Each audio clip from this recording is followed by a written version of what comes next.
Well, thanks for talking with me today. It's really nice meeting you guys. Nice So meeting Yeah, you you thanks two for too. the are time. both actors as well as directors, is that right? Yes. I forget sometimes. It's Yes, I have these weird memories. yeah. We Google met says that you we met are, as just actors. FYI. Yeah, Um, Google we knows watched. all. Google probably knows this better than we do. We Yeah, we actually met on set of a Ridley Scott film back in the day called Phoenix Forgotten. okay, Um, I don't expect you to have seen it. I I haven't. rarely meet people who have, but it's how we met, so I'm very oh grateful yeah. for it. Also similar to our movie, it was a long ride. It was like a 3 years off and on in production. So we'd like get summoned back, and we were playing these abductees in the '90s. So Yeah, we yeah. kind of like Blair Witch Project, but instead of a witch, we may or may not get abducted by aliens, and there's I'm the his camera, so you might not know that I'm in it, but you hear my voice he's the whole actually the time, and main I character. was there. But he is mostly holding the camcorder. Well, I'm intrigued. We're gonna Now end I'm up gonna plugging go Phoenix. watch Oh this. my God! Yeah. So you were saying it was a long journey making this. So I have to say, when I was watching, it was very reminiscent to me of like an early 2000s like Ashton Kutcher type of comedy. Can you tell me like was that something? Tell me about your like inspiration behind it. Yeah. Sure. So yeah, when we say it was a long process, we shot this at the end of 2020, and the process of filming it was stressful. We shot during COVID. It's a SAG production, so we had our COVID officers and a low budget, and obviously all the stakes of you could get shut down at any moment and not having enough money to ever do reshoots. So that was very, very stressful. The creative process itself, I was writing for the morning show at the time, and the showrunner put me up for a writing competition, and she said that I could write with somebody else. And I've always wanted to write with Luke, and so we were both living at our respective apartments in Los Angeles, and his roommate had recently moved to Puerto Rico, so I went to his place, and we were supposed to spend about 3 or 4 days working on this writing competition. And I showed up with some beer and a pack of cigarettes. I didn't realize that he had just quit 2 weeks before. And then I moved in. I moved in and we started writing, and it was what was supposed to be 4 days turned into about 6 months. Yeah. So it was a very chaotic time. It was a very strange time. And we'd sit outside. We mostly wrote nocturnally, and we'd sit on a stoop in West Hollywood and just type and pass the laptop back and forth. And honestly, part of the reason it feels like an early 2000s comedy in some ways is we were just trying to make each other laugh when passing the computer back and forth a lot of the time. And where that started, so now where it's ended up has been a fever dream, which in some ways is kind of how the film feels. Yeah. By the way, did you like the movie? I did, I yeah. should just start with that. Yeah, it did not go in a By the way, if you're place. about to be like, all right, It didn't go in a place that I was Yeah. expecting it to. It got a lot darker than I thought it was going to, honestly.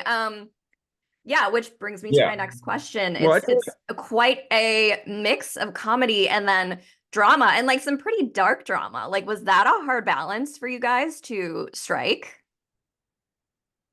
well, kind of mixed with your last question. I think there's also the aspect of it's set in modern day, and so many of us were kind of raised on the buddy comedies, these Ashton Kutcher style things, these Judd Apatow style thing, right? Like a very kind of tongue in cheek, And one of the things that taking the very serious problem that this friend group encounters is also playing with the idea that uh, they're also kind of children. They don't actually seem to have much agency in their own lives, and that's why they've turned to this really ridiculous idea. And that's why they get kind of snowballed along on this adventure. And so one of the things that was like really important to me in the writing process was focusing on like it's funny, it's funny, it's funny, it's funny. It's not funny what's happened. That's Yeah. not funny. And the situation they're in is consistently getting less funny, but it's also very silly and ridiculous.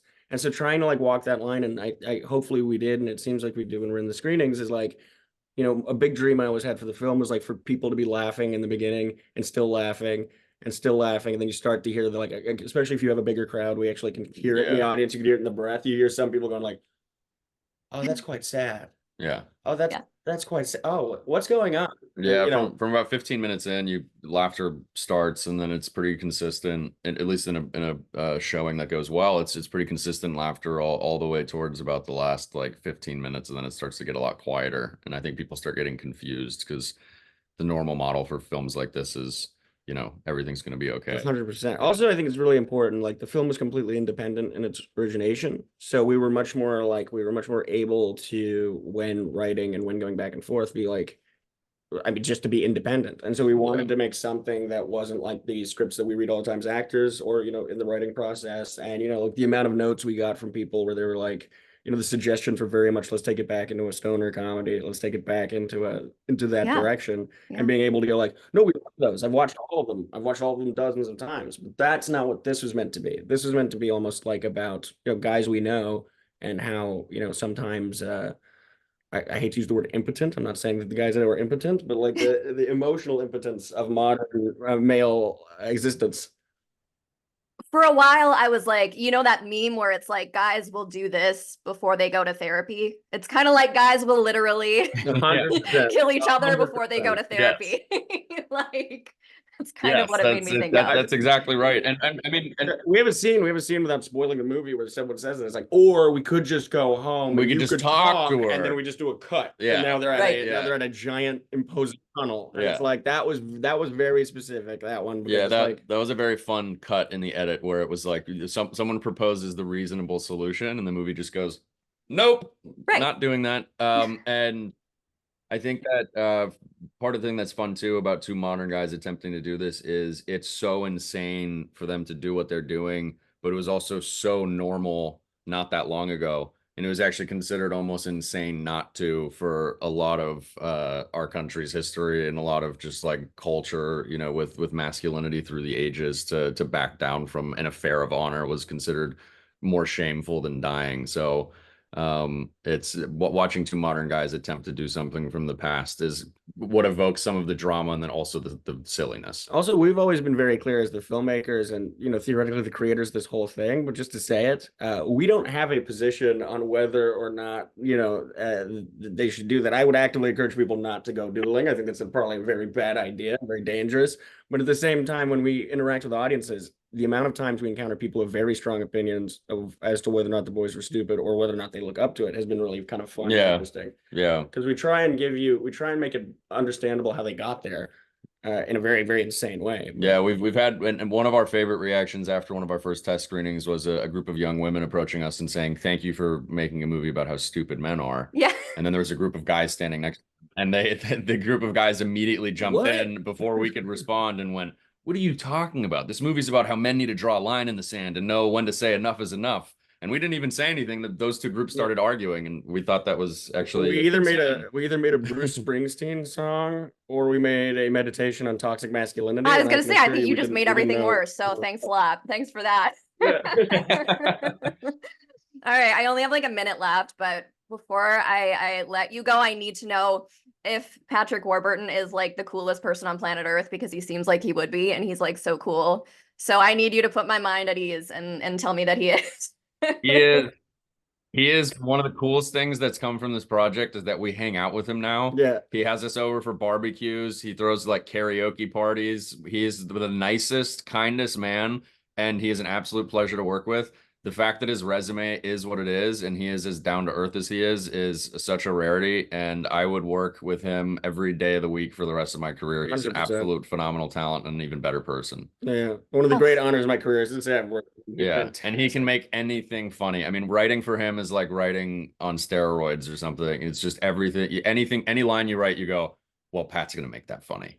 Yeah. And he's collaborative. He's very confident, and with his experience, he's always willing to listen. You know, we were first time directors, you know, and so like the fact that he 100% always let us have our vision, always talked to us about what we wanted and what we were doing in the scene. It was a wonderful experience. He's the heart and soul of the movie, and absolutely, you wouldn't be let down by meeting him. He's very, very, very, very wonderful person. Not a bad dude to have in your cell phone contacts, probably, I guess. All right. No, not at all. Well, thank you for Thanks so much for your talking to me. It was time. really Thanks nice for watching the talking to movie. you. Congratulations. I know it seems like it was a long time coming, so I'm sure it's kind of a sigh of relief for you guys to have reached the finish line, right? Yeah. Yeah. Yes. All right. Knocking on wood right now. Yeah. Knocking on wood right now.